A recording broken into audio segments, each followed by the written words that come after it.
박정희 대통령은 1977년도 연두 기자회견에서 새해 정부 시책의 기본 목표는 첫째, 총력 안보 태세를 더욱 공고히 하고, 둘째, 경제면에서 지속적인 고도 성장을 촉구하며, 셋째, 국민 총화를 보다 더 공고히 해나갈 것이라고 밝혔습니다. 지난 15년 동안 3차에 걸친 경제개발 5개년 계획을 성공적으로 완수했다고 지적한 박 대통령은 61년을 기준해 볼 때 15년 동안 국민 총 생산은 12배, 1인당 소득은 8배, 수출은 200배로 성장했으며 공업은 경공업에서 중화공업으로 구조가 바뀌는 놀라운 성장을 했다고 강조하고 금년부터 시작되는 4차 5개년 계획에 대해서 4차 5개년 계획 기간의 목표를 말씀드리면 크게 세 가지를 들 수가 있습니다. 첫째는 이 기간 동안에 우리나라 경제를 완전 자립 단계까지 끌어올리자는 것입니다. 즉 자립 경제의 확립, 이것이 첫째 목표입니다. 이 목표 달성을 위해서는 우리가 해야 할 두 가지 주요한 과제가 있는데, 그 하나는 투자 재원을 자력으로서 조달해보자.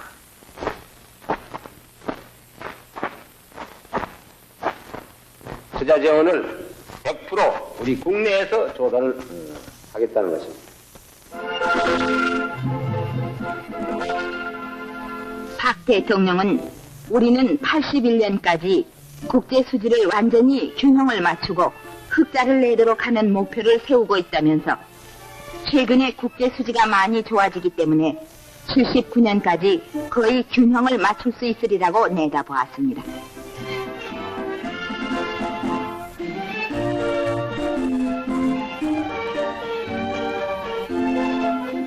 투자 재원의 자력 조달을 위해서 무엇보다도 중요한 것은 국내 저축이 많이 늘어나야 한다고 강조하면서 국민 여러분이 저축을 많이 해주시기 바란다고 당부하고 81년에는 자력으로 조달하겠다고 밝혔습니다.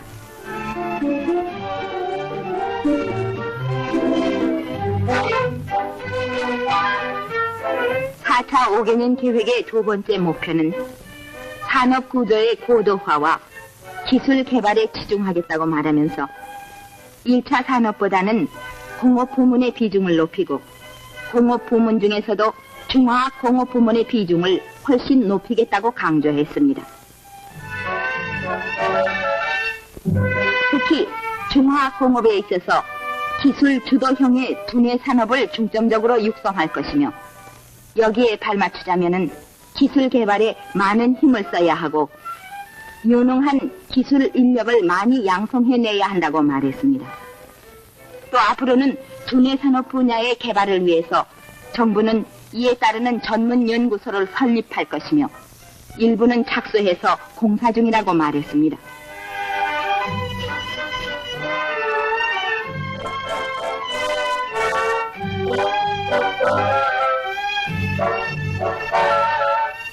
또 4차 5개년 계획 기간 중에 기계공업을 하나의 핵심 산업으로 육성할 것을 밝혔습니다.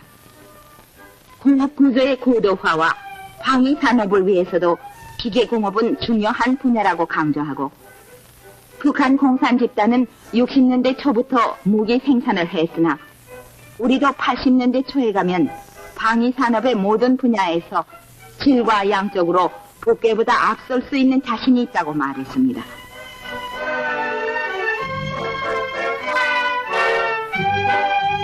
개발 도상에 있는 국가에 있어서 사회개발 정책은 이것은 그 나라의 실정에 알맞게끔 처음부터 상당히 신중을 기해 나가야 한다 하는 것이 우리의 생각입니다.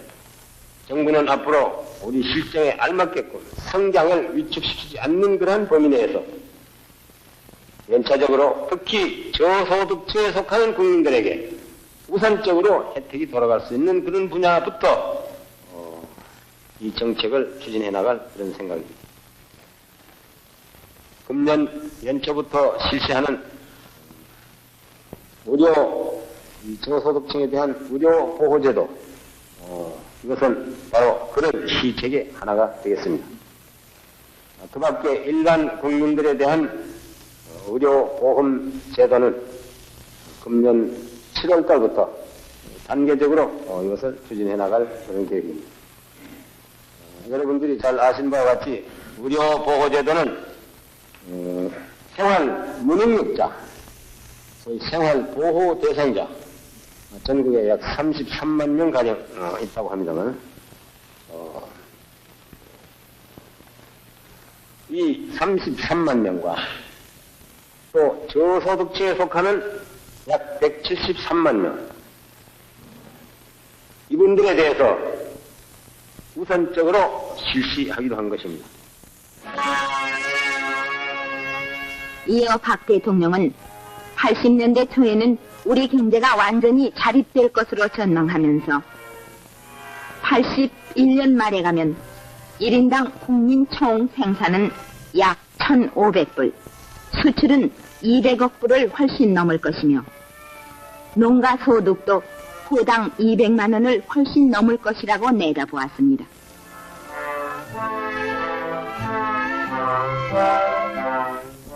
또한 박 대통령은 근로자들에 대한 근로 조건과 환경 개선에 적극 노력하겠다고 강조하면서 근로 조건과 환경 개선은 결코 기업의 손해가 아니며 근로자들의 사기 악량은 기업 능률의 제고라는 생각으로 기업가들의 성의와 노력이 있기를 당부했습니다.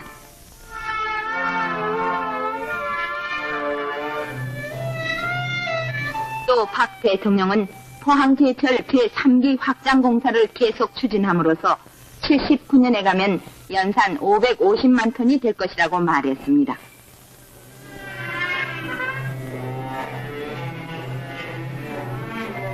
죽도에 건설 중인 조선소가 금년 6월에 그리고 옥포 조선소가 금년 말이나 내년 봄에 완공되면 우리나라 조선 능력은 약 400만 톤을 넘을 것이라고 전망했습니다.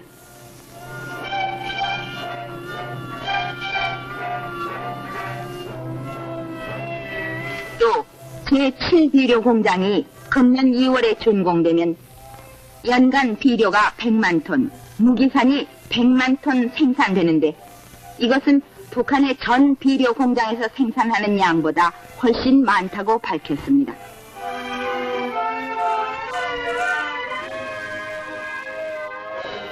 창원 기계공업기지는 우리나라 기계공업의 요람이며 81년까지 104개의 공장이 들어가고 그 밖에 연관 공장이 주변에 세워지면 여기에 고용되는 공원만도 10만 명이 넘을 것으로 내다보았습니다.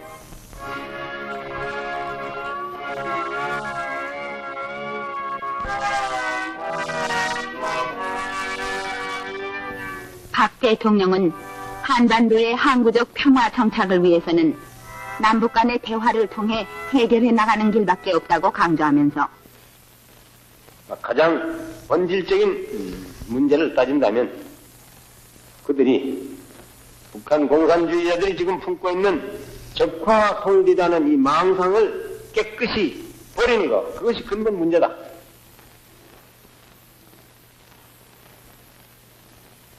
그 망상을 포기할 용의가 있느냐 없냐. 그럼 있으면 미군 철수 문제는 간단히 해결될 수가 있다. 이 점에 대해서 그들의 의도를 한 번 더 확인하는 의미에 있어서 나는 오늘 이 자리를 빌어서 북한 공산주의자들에 대해서 새로운 제의를 또 하나 하고자 합니다. 우리가 전에 제의한 바 있는 남북 상호 불가침 협정 체결안을 받아들이라. 만약에 이 협정이 정식으로 체결된 연후에는 주한 미군의 철수를 우리는 반대하지 않겠다.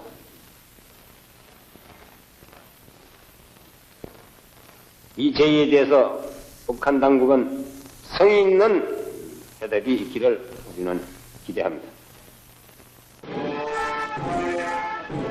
박 대통령은 북한 공산주의자들은 남한에서 미군만 철수하면 당장 자기들 뜻대로 간단히 될 것처럼 착각하고 있는데 그것은 큰 오산이요 환상이라고 지적하면서 우리는 그동안 결의 생존을 위해 와신상담 피나는 노력으로 힘을 길러왔다고 강조하고 북한 공산주의자들도 이 사실을 똑똑히 알고 만에 하나라도 오산이 없기 바란다고 경고했습니다.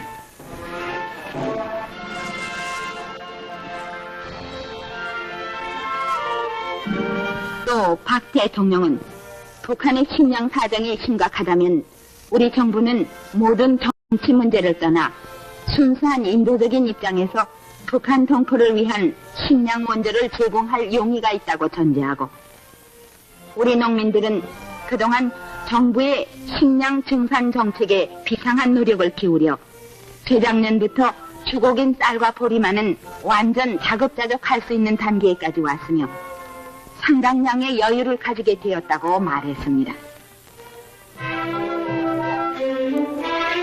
그러나 박 대통령은 한 가지 이해가 안 가는 점이 있다면서 그들이 전쟁을 위해서 가지고 있는 전쟁용 비축 식량이 상당히 많이 있는 걸로 알고 있습니다. 그렇다면 식량이 부족하면 우선 이거부터 풀어가지고 먼저 먹어야 될 거 아니냐. 근데 그것은 그대로 두고 식량 파동을 겪고 있다 하는 것이 우리로서는 대단히 이해하기가 어려운 점이지만은 그러나 저러나 북한에 지금 식량이 부족한 것만은 사실이기 때문에 우리가 제의하는 식량 원조를 북한 당국에서 받겠다고만 한다면 우리는 언제든지 제공할 용의가 있다 하는 것을 말씀드리고자 합니다. 박 대통령은 부조리는 국가 흥망과도 직결되는 중대한 문제로서 안보적인 차원에서 다루어져야 한다고 강조했으며 새마을 운동은 모든 국민들이 자진해서 참여해 나가자고 역설했습니다. 한편 문화정책에 대해서 문화정책의 기조는 역시 자주성이 있다. 우리의 전통과 자주성이 없는 그러한 문화는 진정한 의미에 있어서의 우리의 민족 문화라고는 할 수 없다고 나는 생각을 합니다. 최근 우리 사회에서 민족 문화의 재발견이라는 얘기가 자주 나옵니다. 이것은 우리 문화의 자주성과 독창성이 점차 퇴색해 가는 데 대한 하나의 경종이라고도 나는 봅니다.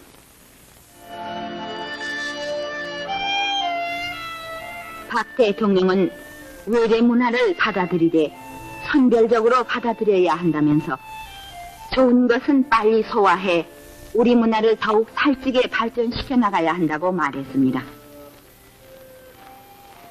또 박 대통령은 조상들의 얼이 스며 있고 우리 민족의 맥박이 뛰고 있는 민족 문화의 뿌리를 찾아 이를 잘 가꾸어 나갈 때 우리 민족이 발전하고 민족 문화가 꽃을 피울 수 있다고 강조했습니다.